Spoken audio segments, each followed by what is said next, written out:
Recently, the first I2U2 summit was held virtually and hosted by Israel, where leaders of the member countries talked about initiating a series of joint projects in various sectors. First, let me tell you what I2U2 is. It is a four-nation grouping consisting of India, Israel, US, that is United States of America, and UAE, United Arab Emirates. And hence the name, that is I2 for India and Israel, and U2 for US and UAE. The basic task of this grouping is to work towards energy security, food security, and economic growth globally. This grouping is basically equated with Quad grouping of Asia Pacific region, as there are four like-minded countries coming together here as well, just like in the Quad, with India and US being present in both, that is I2U2 and the Quad. This shows how India is rising up at a very rapid pace in the world global order, and it is not the same India of 1950s or 60s. This is the rising India on its way to become a global leader. This meeting took place recently when US President Joe Biden was on his first tour to West Asia after holding the presidential post. Leaders encouraged investments in six mutually identified areas that are water, energy, transportation, space, health, and food security. The first important decision was regarding food production and food delivery systems, where UAE said that they will invest 2 billion US dollars to develop a series of integrated food parks across India, where India will provide appropriate land for this project and integrate farmers as well into the system of food parks. US and Israel private sectors on their side will provide India with innovative solutions and cutting edge technology that will help in making this project sustainable. It was also mentioned that it will lead to maximization of crop yields, in turn helping to tackle food insecurity in South Asia and Middle East. Now, why has food and energy security become so important? The major reason is the Ukraine war situation. Russia and Ukraine are in the top 5 wheat exporting countries in the world and together account for around 30% of global wheat exports. Due to the war situation, Ukraine has not been able to export the grains because Russia has taken over the Ukrainian ports on the Black Sea. Even the last year's harvest of Ukraine, which is around 22 million tons, is trapped inside the country. Due to this, there has been a sudden food security crisis in the Middle East and African region, with sudden shortage of grains leading to a rapid increase in food prices of bread, milk, meat, etc. You must know that all the Middle East nations import more than half of their grain supply. So the Ukraine war situation has disrupted their grain supply because Ukraine can't export as its ports are under the Russian control, and Russia can't export as it is facing with Western sanctions.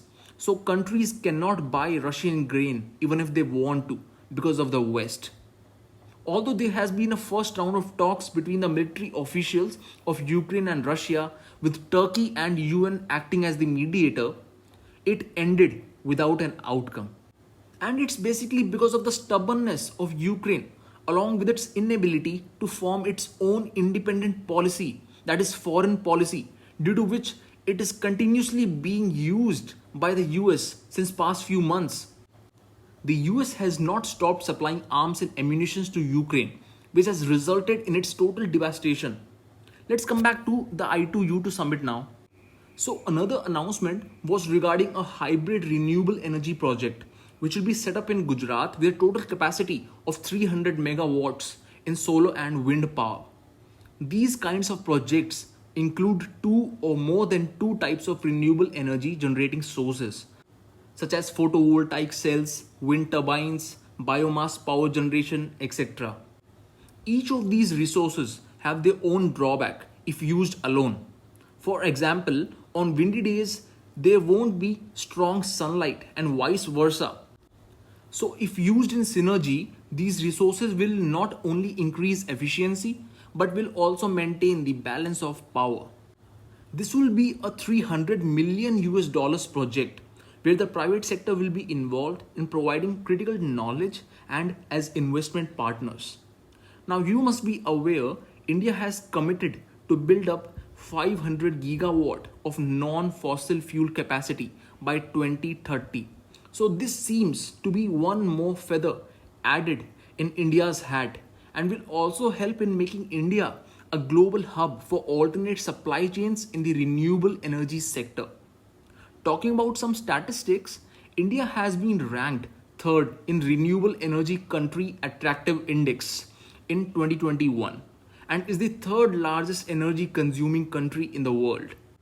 India has also achieved its set NDC target with 160 gigawatt of energy capacity, which is 41.4% of total installed energy capacity coming from renewable resources, and aims to increase it up to 175 gigawatt by the end of 2022.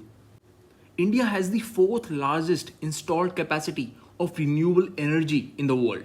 Not to forget, India was the one who came up with the idea of one sun, one world, one grid, and also formed the International Solar Alliance jointly with France.